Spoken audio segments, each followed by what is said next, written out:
अरुण एक जवान लड़का जिसकी आंखों में हमेशा क्यूरियोसिटी रहती थी, एक छोटे से गांव में रहता था। यह गांव एक डार्क एंड मिस्टीरियस जंगल के किनारे बसा हुआ था। मेरा एडवेंचरस स्पिरिट मेरी बहन माया से इंस्पायर्ड था। वो बहुत स्मार्ट थी और हमेशा हमें मुसीबत से बचा लेती थी। फिर था विक्रम, अरुण का बेस्ट फ्रेंड। वो थोड़ा डरपोक था और उसे एडवेंचर्स से ज्यादा अपनी किताबों से प्यार था। हाँ, मुझे किताबें ज्यादा पसंद है। एक दिन बहुत गर्मी में गांव में एक हिडन ट्रेजर की अफवाह फैल गई। लोगों का कहना था कि यह खजाना हॉन्टेड जंगल के बीच में छुपा है, स्केरी क्रीचर्स और भूतों द्वारा गार्डेड है। ये कहानी तो हम बचपन से सुनते आ रहे हैं, पर आज तक किसी ने ट्रेजर ढूंढने की हिम्मत नहीं की।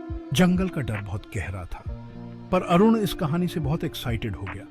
उसे लगा कि वो हिस्ट्री का हिस्सा बन सकता है। माया, विक्रम, हमें ये ट्रेजर ढूंढना चाहिए। माया, जो हमेशा प्रैक्टिकल रहती थी, थोड़ी कंफ्यूज्ड थी, पर उसकी आंखों में भी एक्साइटमेंट दिख रही थी। विक्रम, जैसा कि एक्सपेक्टेड था, डर गया। मुझे नहीं पता अरुण, ये बहुत रिस्की है। विक्रम के डर के बावजूद अरुण के एक्साइटमेंट ने सबको कन्विंस कर लिया। जल्द ही तीनों दोस्त जंगल के किनारे खड़े थे, एक ऐसे एडवेंचर पर जाने के लिए तैयार जो उनकी जिंदगी बदल देगा। गांव में कृष्णा बाबा रहते थे, एक साधु जिनका बहुत सम्मान किया जाता था। कहा जाता था कि उन्हें हर चीज की नॉलेज है। ट्रेजर की कहानी सुनकर तीनों दोस्त कृष्णा बाबा से एडवाइस लेने गए। उन्होंने बाबा को एक बरगद के पेड़ के नीचे मेडिटेट करते हुए पाया। अरुण ने हिडन ट्रेजर की कहानी सुनाई। कहानी सुनकर कृष्णा बाबा के चेहरे पर एक रहस्यमयी मुस्कान आ गई। यह खजाना कमजोर दिल वालों के लिए नहीं है, कृष्णा बाबा ने कहा। उनकी आवाज धीमी और गूंजती हुई थी। उन्होंने बताया कि एक लालची राजा ने सदियों पहले इस जंगल में अपना ट्रेजर छुपाया था। उसने ट्रेजर की रक्षा के लिए कई जाल बिछाए थे। सच्ची दौलत सोना चांदी नहीं होती, बल्कि साहस, दया और दोस्ती होती है। कृष्णा बाबा के आशीर्वाद के साथ अरुण, माया और विक्रम जंगल में घुस गए। पेड़ इतने घने थे कि धूप भी अंदर नहीं आ पा रही थी। अजीब सी आवाजें आ रही थी, जिससे विक्रम डर रहा था। यह जगह बहुत डरावनी है। जंगल बहुत सुंदर था, लेकिन साथ ही बहुत डरावना भी।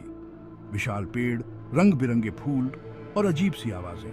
हमें सावधान रहना होगा अरुण, ये जंगल हमें टेस्ट कर रहा है। दिन रातों में बदलते गए। जंगल हर कदम पर उन्हें चैलेंज कर रहा था। कांटे, नदियां और जंगली जानवर सब कुछ उनके रास्ते में रुकावट बन रहे थे, लेकिन अरुण ने हार नहीं मानी। उसका उत्साह देखकर विक्रम का डर भी कम हो रहा था। हम ये कर सकते हैं दोस्तों, बस साथ में रहना होगा। उन्होंने पेड़ों पर बने निशान डिकोड किए, हवा की आवाज सुनी और जंगल के नियम समझे। जंगल मानो उन्हें टेस्ट कर रहा था। एक दिन जब सूरज डूब रहा था, बच्चे एक मैदान में पहुंचे। वहां एक छोटी सी झोपड़ी थी, जहां से धुआं निकल रहा था। एक महिला बाहर आई, जिसकी आंखें गहरी और रहस्यमयी थीं। उसका नाम मालिका था। ये जगह तो बहुत सुंदर है और मालिका दीदी बहुत अच्छी लगती हैं। हाँ माया, मुझे लगता है कि हमें यहाँ कुछ जरूरी इंफॉर्मेशन मिल सकती है। अरुण ने मालिका को अपनी कहानी सुनाई। मालिका बहुत कम बोलती थी, पर ऐसा लगता था कि उसे बहुत कुछ पता है। जो सुनते हैं, जंगल उन्हें अपने राज बताता है, उसने धीरे से कहा। मालिका की बातें बच्चों के दिल में बस गईं। उन्हें लगा कि जंगल अब उनका एनिमी नहीं, बल्कि गाइड बन गया है। अगली सुबह मालिका ने उन्हें एक रास्ता दिखाया। हवा की आवाज सुनो, उसने कहा। उसकी आंखों में एक अलग ही चमक थी। और इन शब्दों के साथ वो जंगल में गायब हो गई। मालिका की बात मानकर बच्चे उस रास्ते पर चल पड़े। कभी कभी तो ऐसा लगता था कि हम रास्ता भूल गए हैं। हाँ विक्रम, पर हर बार हवा ने हमें सही रास्ता दिखाया।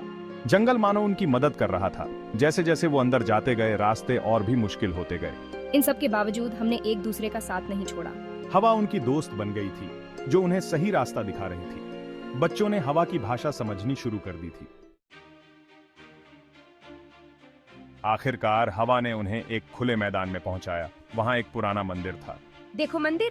लेकिन मंदिर के दरवाजे पर एक विशाल सांप पहरा दे रहा है। वो सांप खजाने का रक्षक था। मैं बहुत डर गया हूँ अरुण। विक्रम, हिम्मत रखो। याद है कृष्णा बाबा ने क्या कहा था? अरुण ने सांप से डरकर बात नहीं की, बल्कि उसे सम्मान दिया। उसने बताया कि वो कितनी दूर से आए हैं और उनका इरादा नेक है। हमें बहुत खुशी हुई जब सांप ने हमारी बात मानी।